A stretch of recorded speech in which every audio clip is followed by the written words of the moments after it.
Romanos capítulo 3, del versículo 9 hasta el versículo 31. Y antes de leer solamente quisiera comentar sobre lo que el hermano Jim decía en relación al promedio de las palabras que las personas normalmente hablan, y de seguro que ese estudio fue hecho sin contar a los dominicanos. Nosotros doblamos esa cantidad sin ninguna duda. Romanos capítulo 3. ¿A qué conclusión llegamos? ¿Acaso los judíos somos mejores? De ninguna manera. Ya hemos demostrado que tanto los judíos como los gentiles están bajo el pecado.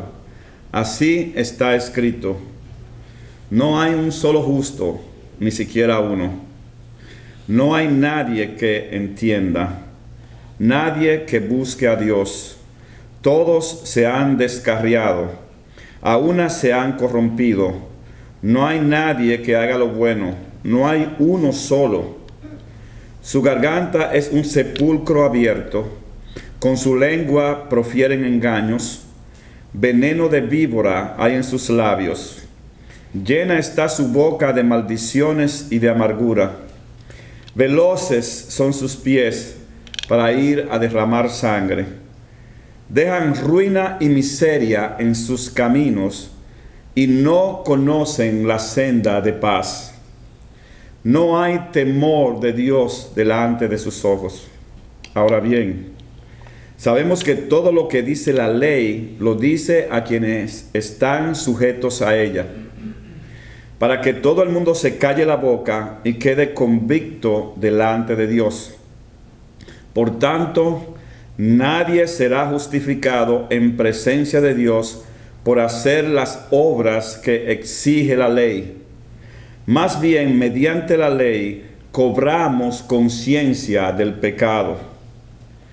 Pero ahora, sin la mediación de la ley, se ha manifestado la justicia de Dios, de la que dan testimonio la ley y los profetas. Esta justicia de Dios llega mediante la fe en Jesucristo a todos los que creen. De hecho, no hay distinción, pues todos han pecado y están privados de la gloria de Dios. Pero por su gracia son justificados gratuitamente mediante la redención que Cristo Jesús efectuó. Dios lo ofreció como un sacrificio de expiación que se recibe por la fe en su sangre, para así demostrar su justicia. Anteriormente, en su paciencia, Dios había pasado por alto los pecados, pero en el tiempo presente ha ofrecido a Jesucristo para manifestar su justicia. De este modo, Dios es justo y a la vez el que justifica a los que tienen fe en Jesús. ¿Dónde pues está la jactancia? Queda excluida. ¿Por cuál principio? ¿Por el de la observancia de la ley? No, sino por el de la fe. Porque sostenemos que todos somos justificados por la fe, y no por las obras que la ley exige. ¿Es acaso Dios solo Dios de los judíos? ¿No lo es también de los gentiles? Sí, también es Dios de los gentiles, pues no hay más que un solo Dios. Él justificará por la fe a los que están circuncidados y mediante esa misma fe a los que no lo están. ¿Quiere decir que anulamos la ley con la fe? De ninguna manera, más bien confirmamos la ley. Señor, queremos adorarte en esta tarde y quisiéramos que tu palabra pueda hablar directamente a cada uno de nosotros y que cada uno pueda ser afectado y transformado. Oh Señor, rogamos que tu Santo Espíritu se mueva con libertad en esta tarde, en nuestros corazones, trayendo luz, trayendo arrepentimiento, trayendo dirección y trayendo gloria a tu nombre. Gracias, Rey, recibe honor y gloria por los siglos de los siglos. Amén. Hermanos, la semana pasada nosotros veíamos los 8 primeros versículos de este capítulo. Y el primer versículo, el apóstol Pablo, nosotros decíamos, tenía una persona imaginaria. Y estaba preguntando, bueno, ¿de qué sirve entonces el judío? ¿Cuál es la ventaja? Y él sin duda empieza y hace mención de uno de los beneficios de ser judío. Tiene su beneficio. Ahora la pregunta es, ¿el tener ese beneficio me da ventaja frente al inconverso, frente al gentil?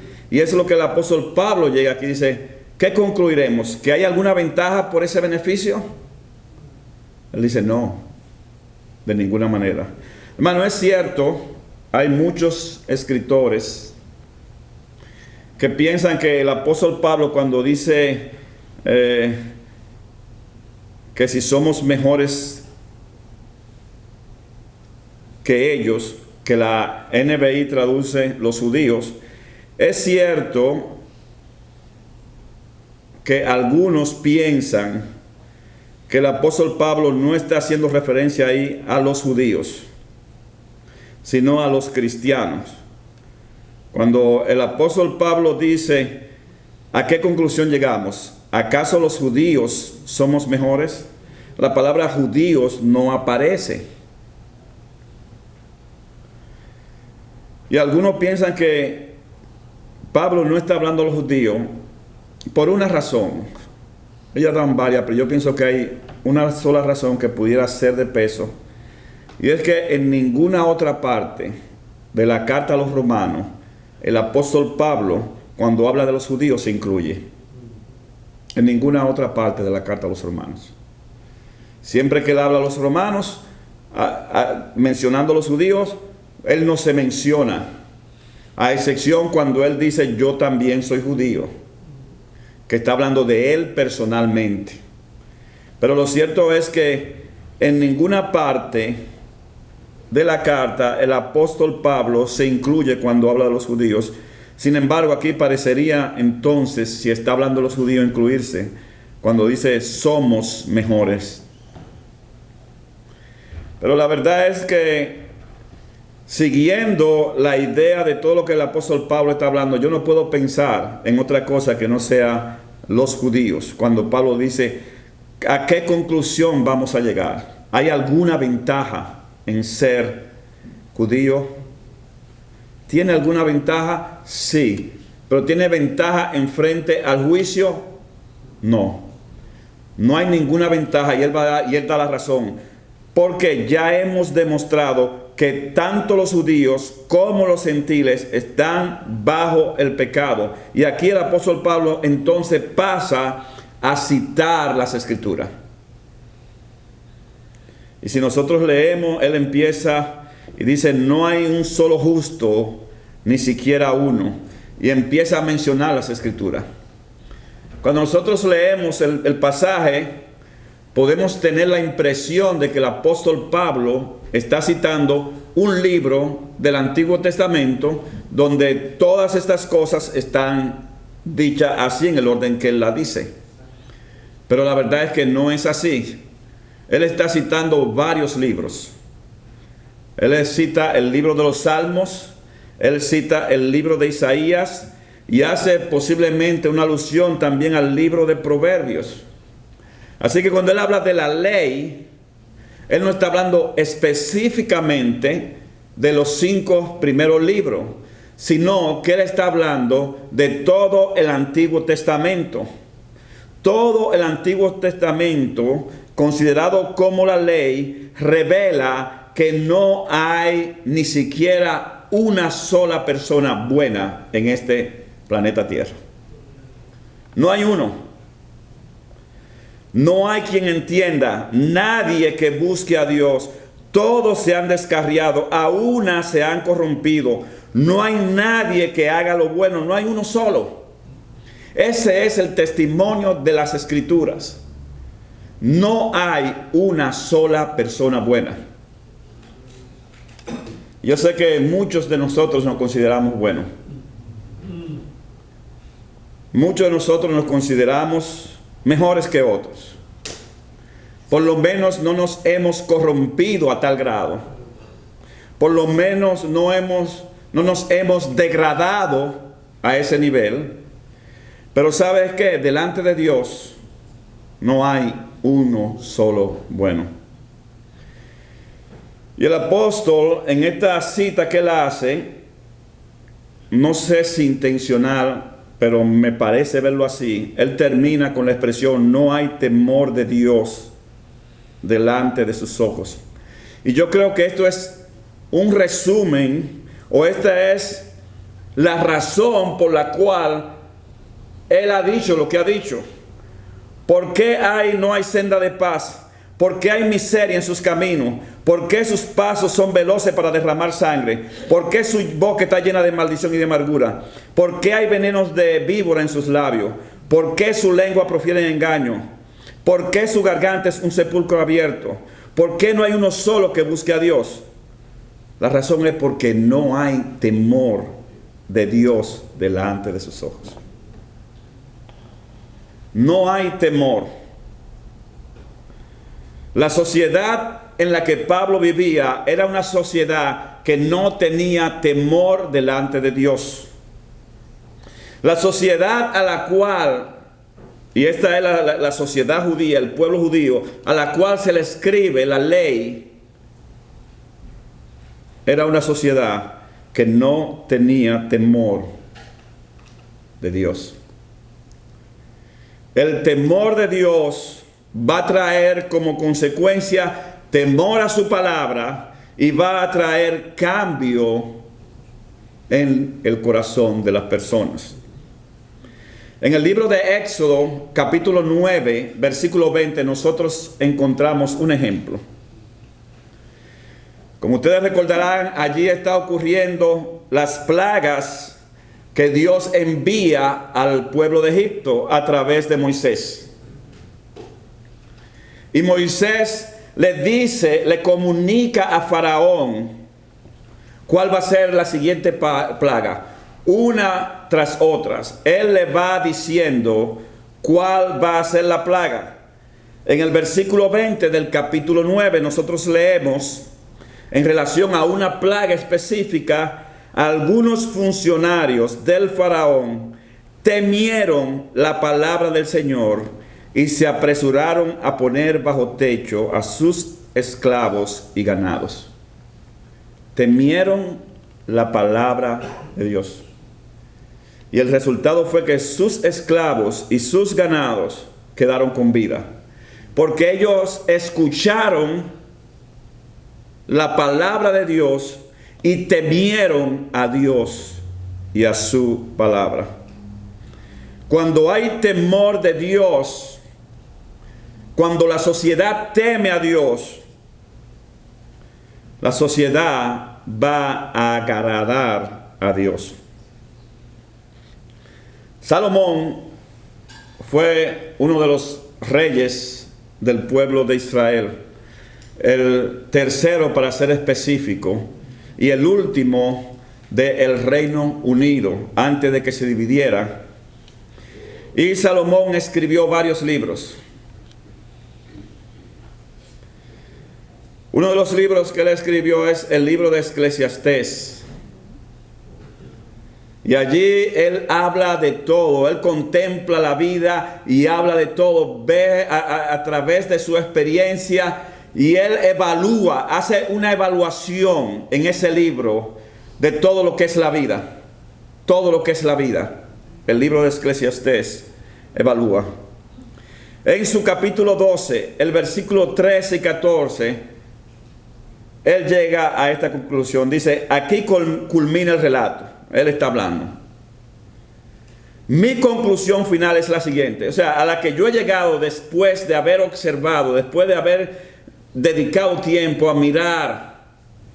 Mi conclusión final es la siguiente: teme a Dios y obedece sus mandatos, porque ese es el deber que tenemos todos. Dios nos juzgará por cada cosa que hagamos, incluso lo que hayamos hecho en secreto, sea bueno o sea malo. teme a Dios. Es la conclusión a la que él llega. El temor a Dios va a cambiar por completo la sociedad.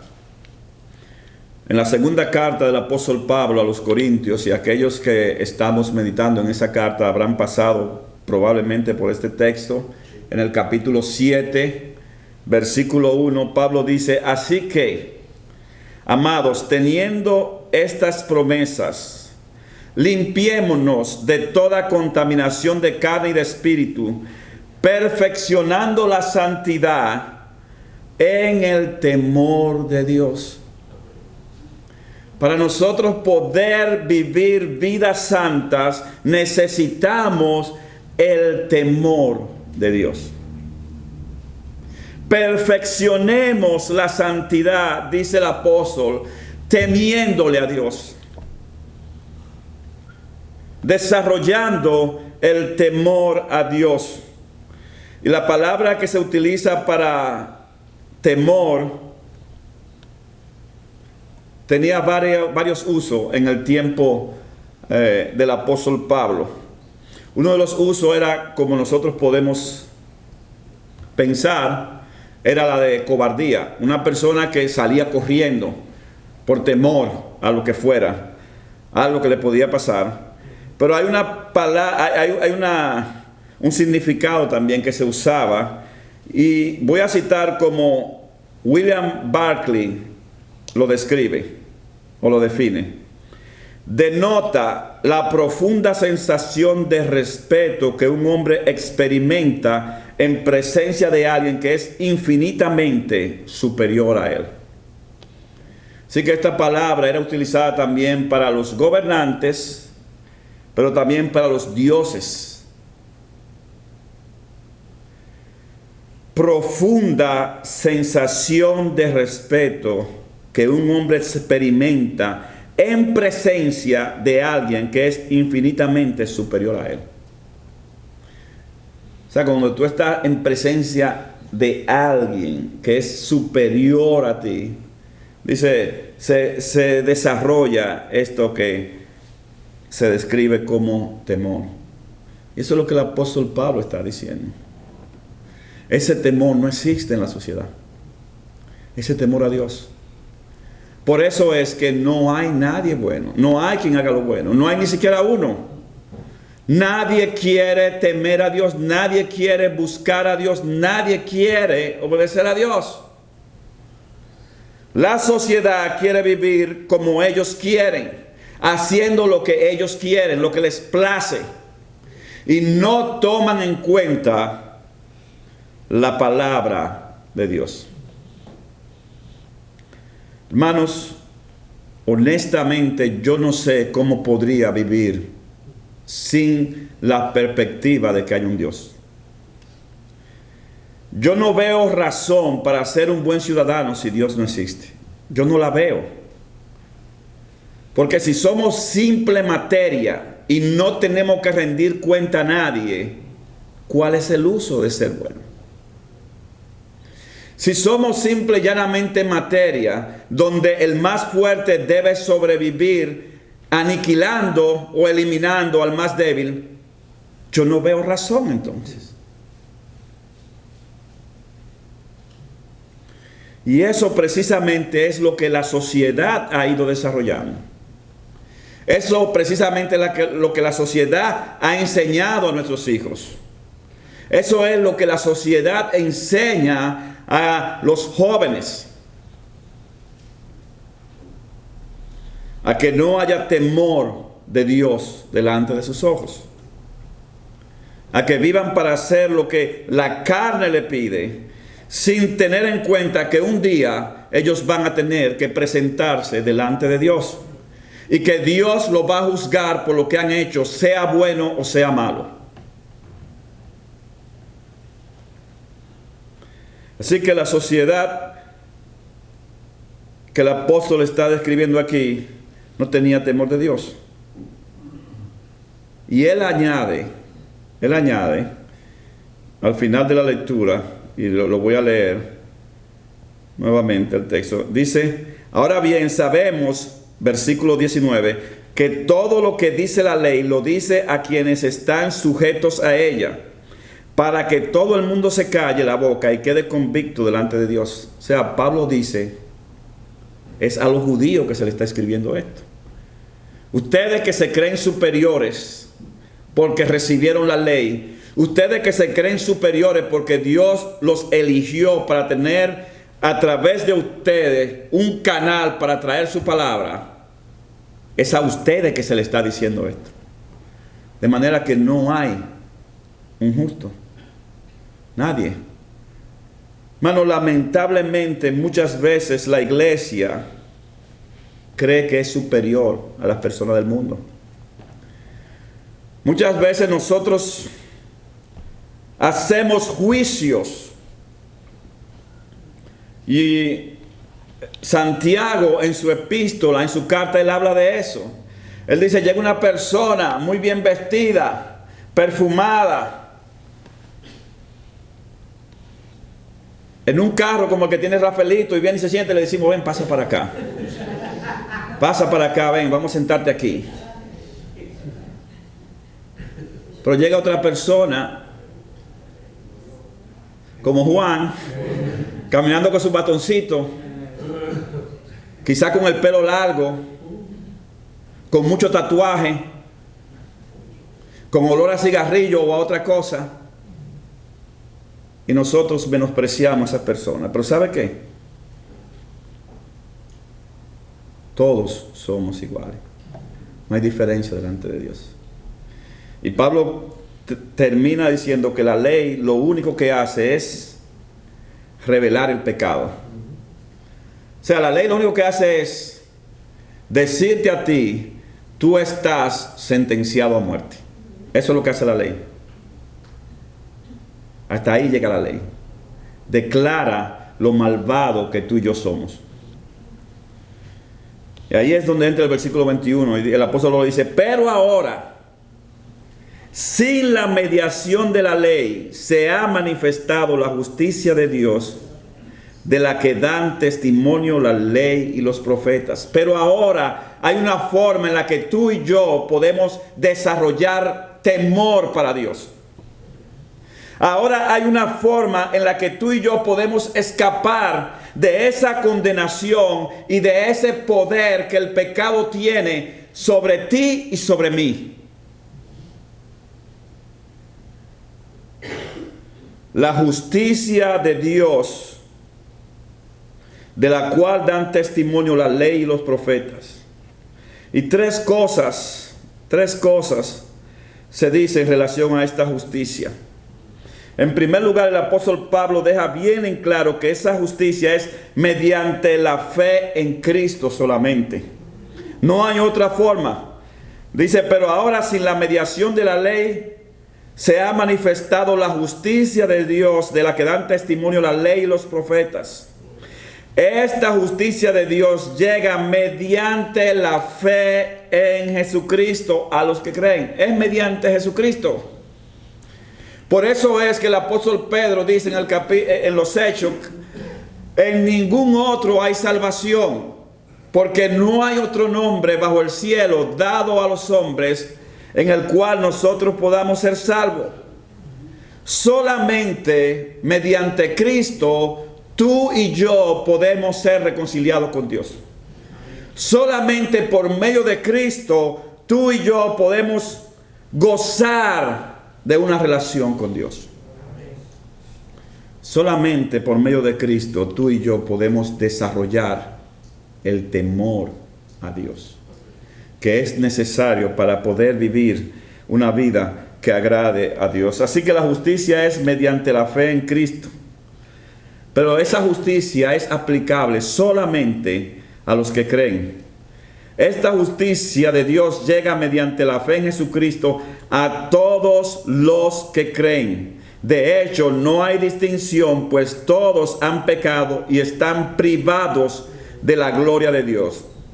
Pero por su gracia son justificados gratuitamente mediante la redención que Cristo Jesús efectuó. Dios lo ofreció como un sacrificio de expiación que se recibe por la fe en su sangre. Así que mis hermanos, mis amigos, la justicia se aplica solamente a aquellos que creen en el sacrificio que Jesucristo hizo. Es por gracia. Es por fe. No hay nada que tú puedas hacer para ganarte el cielo.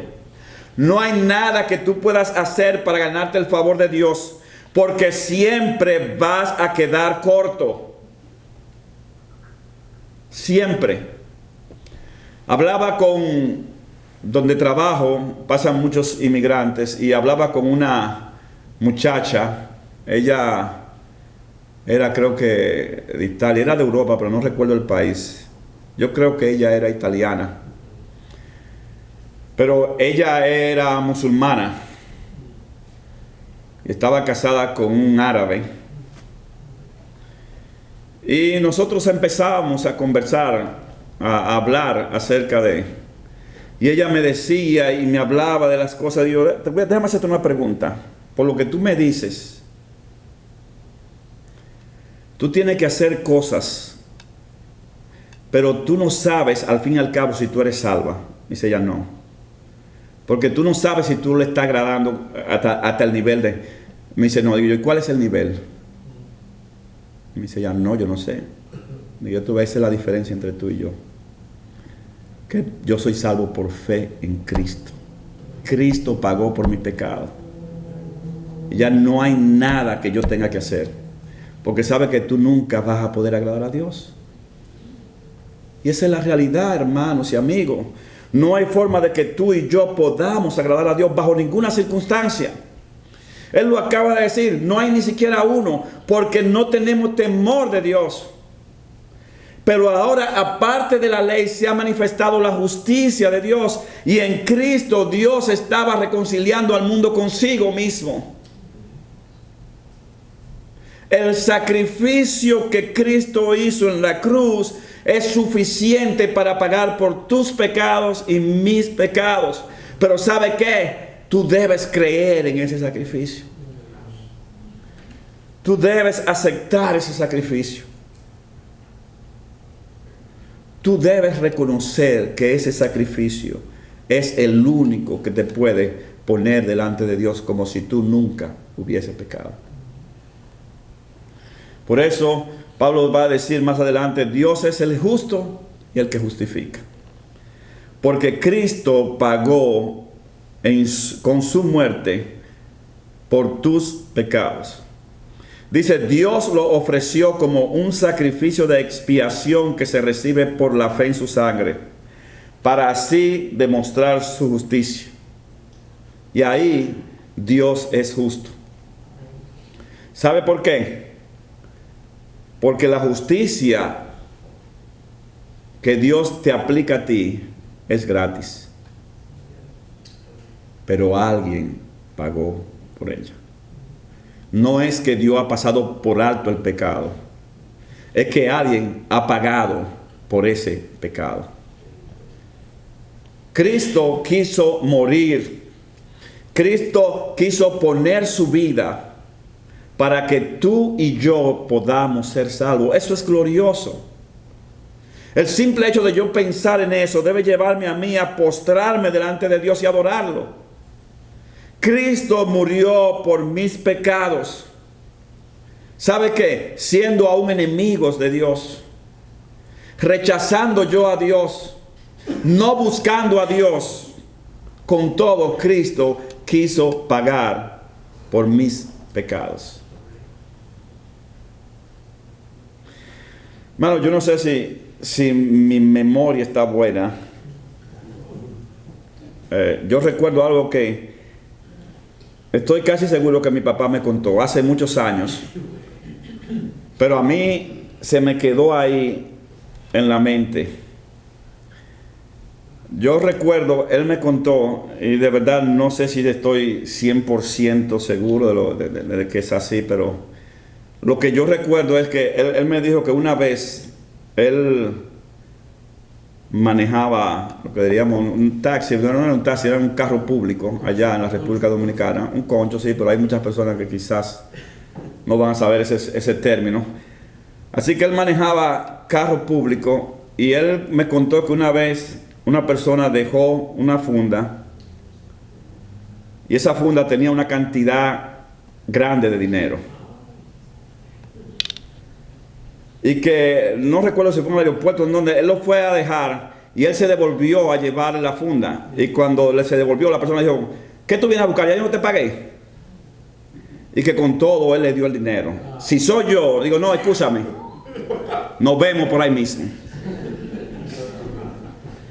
Sí, porque una persona que me salta con una grosería así, pero ¿sabe qué? Eso es lo grande de Dios, que nosotros a Dios le saltamos con grosería peor que esa. Y aún así Cristo murió por ti y por mí. Aún así Cristo quiso pagar el precio que tú y yo debíamos pagar. Lo único que puede hacer una persona frente a esta realidad es caer de rodillas y decirle: Señor, perdóname. Perdóname por haber ofendido tu nombre. Perdóname por haber pecado. Perdóname por haber vivido para mí y no para ti. Ahora, aparte de la ley, la justicia de Dios en Cristo. ¿Sabe qué? Esa justicia es para todos. Dice Pablo en los versículos del 28 al 31, porque sostenemos que todos somos justificados por la fe y no por las obras que la ley exige. ¿Es acaso Dios solo Dios de los judíos? ¿No lo es también de los gentiles? Sí, también es Dios de los gentiles. Pues no hay más que un solo Dios. Él justificará por la fe a los que están circuncidados y mediante esa misma fe a los que no están circuncidados. ¿Sabe qué? Tú y yo podemos ser salvos. No importa lo que tú hayas hecho. Dios no es Dios de las personas, entre comillas, que nos creemos buenas. Dios es Dios de todos. Dios es tu Dios. Dios puede cambiar tu vida. Dios puede salvarte. Dios quiere salvarte. Pero tú necesitas rendir tu vida a Cristo. Tú necesitas reconocer que eres pecador, que eres pecadora. Necesitas reconocer que Cristo pagó por tus pecados. Y necesitas desarrollar en ti el temor a Dios. Y esto es posible solamente cuando tú crees en Jesucristo como Salvador. Solamente así tú puedes ser salvo. Le voy a pedir, hermano, que se pongan de pie. Quisiera que inclináramos el rostro y quisiéramos interceder ahora delante de Dios por todos los que están aquí. Quisiéramos hacer un llamado a aquellas personas que están aquí, que no tienen una relación con Dios, que no han desarrollado el temor de Dios, que necesitan de ese sacrificio que Cristo efectuó en la cruz del Calvario. Todos lo necesitamos, pero no sé si todos estamos conscientes de eso. Y si hay alguno que no ha estado consciente hasta ahora y que no ha vivido así, yo quisiera llamarte a que en este momento decida vivir para Dios. Decida entregar tu vida a Dios. Decida pedirle perdón a Dios y Él te va a perdonar. Él lo va a hacer. Él va a cambiar tu vida. Oh Padre, te adoramos en esta tarde y queremos darte honor y gloria a ti. Gracias, Señor, por tu palabra. Gracias porque aparte de la ley que nos condena, que nos muestra lo mal que somos, lo malo que somos, los pecadores que somos, aparte de esa ley, tu justicia se reveló en Cristo, trayendo salvación a personas pecadoras y malvadas, como yo y como todos los que estamos en este salón. Gracias, Señor, por traer salvación. Gracias por la cruz. Gracias por el sacrificio de tu Hijo Jesucristo. Gracias por la redención. Señor, quisiéramos pedirte, suplicar, implorar, que si en este salón hay personas que no han entendido el sacrificio de Cristo, que hoy lo hayan podido entender.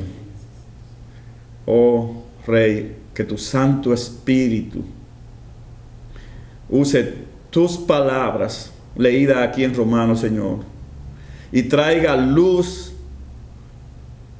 revele el pecado, revele la maldad, y puedan caer postrados delante de ti, adorándote y pidiendo perdón. Señor, y si habemos aquí algunos que decimos que somos cristianos y no desarrollamos el temor a Dios y vivimos sin ninguna diferencia, Señor, yo ruego que nos ayude